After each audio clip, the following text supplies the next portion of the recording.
Hello दोस्तों, आज हम थ्योरी ऑफ बायोलॉजिकल क्लासिफिकेशन के बारे में जानेंगे, मतलब जैविक वर्गीकरण के सिद्धांत के बारे में।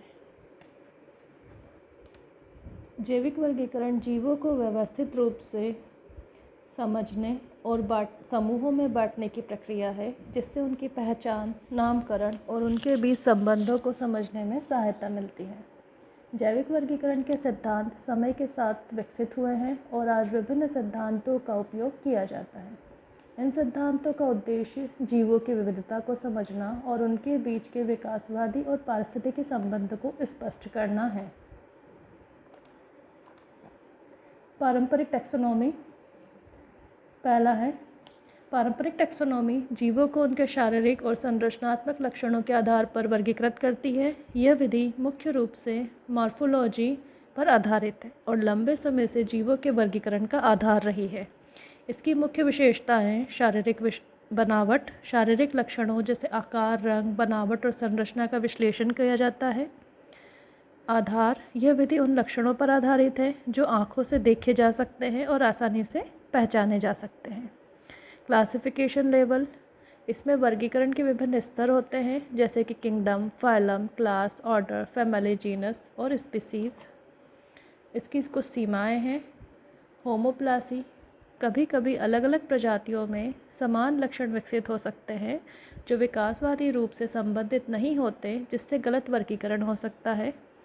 दूसरा, विकासवादी संबंध, यह विधि विकासवादी संबंधों को स्पष्ट रूप से नहीं दर्शा पाती है।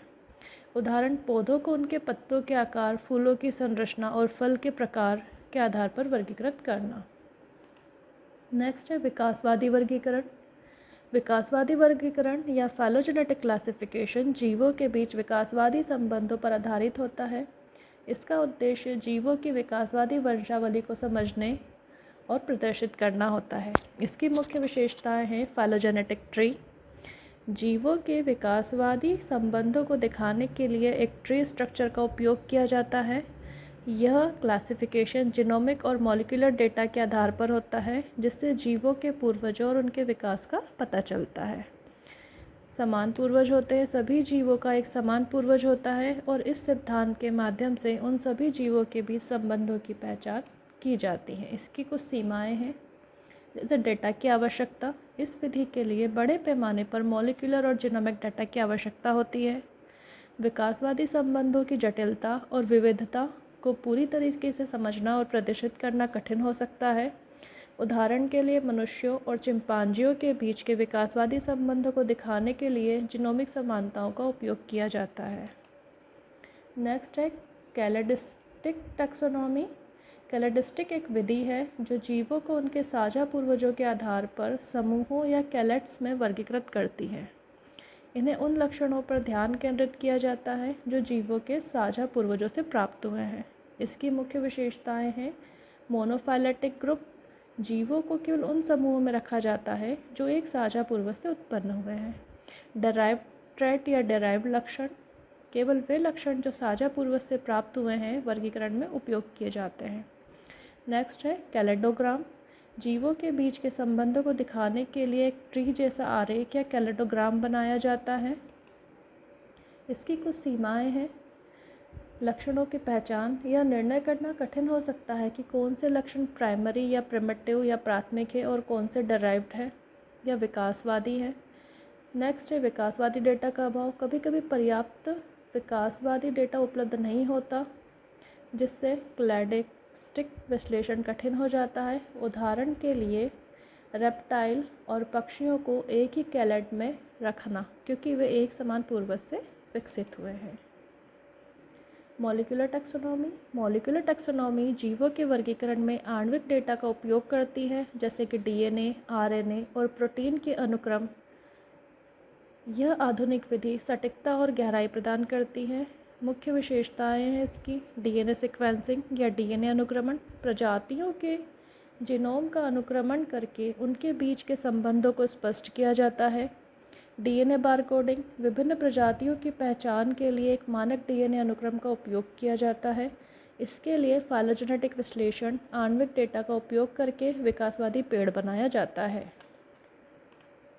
इसकी कुछ सीमाएं हैं। उच्च लागत, मॉलिक्यूलर डेटा प्राप्त करने और विश्लेषण के लिए अधिक लागत लग सकती है।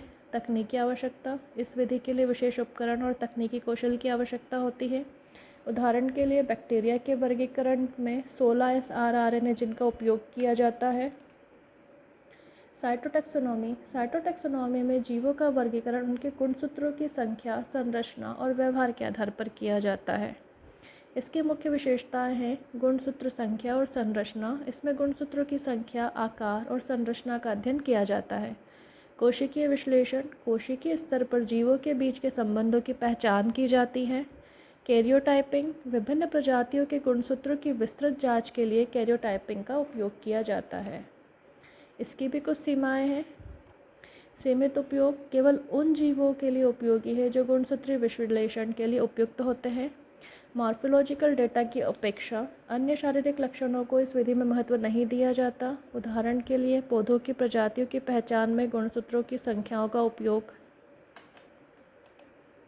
नेक्स्ट है इकोलॉजिकल टैक्सोनॉमी। इकोलॉजिकल टैक्सोनॉमी में जीवों का वर्गीकरण उनके पारिस्थितिकी स्थान और पर्यावरणीय अनुकूलन के आधार पर किया जाता है। इसकी मुख्य विशेषताएं: पारिस्थितिकी संबंध, जीवों को उनके पर्यावरण के साथ संबंधों के आधार पर वर्गीकृत किया जाता है। आधुनिक आनुवंशिक अनुकूलन, इस सिद्धांत में उन लक्षणों को महत्व दिया जाता है जो जीवों को उनके पर्यावरण में जीवित रहने में सहायता करते हैं। पारिस्थितिकी समूह, जीवों को उनके पर्यावरणीय आदतों और स्थान के आधार पर समूहों में बांटा जाता है। इसकी कुछ सीमाएं हैं। सीमित डेटा, यह सिद्धांत केवल पर्यावरणीय अनुकूलन पर ध्यान केंद्रित करता है और अन्य जैविक लक्षणों की उपेक्षा कर सकता है।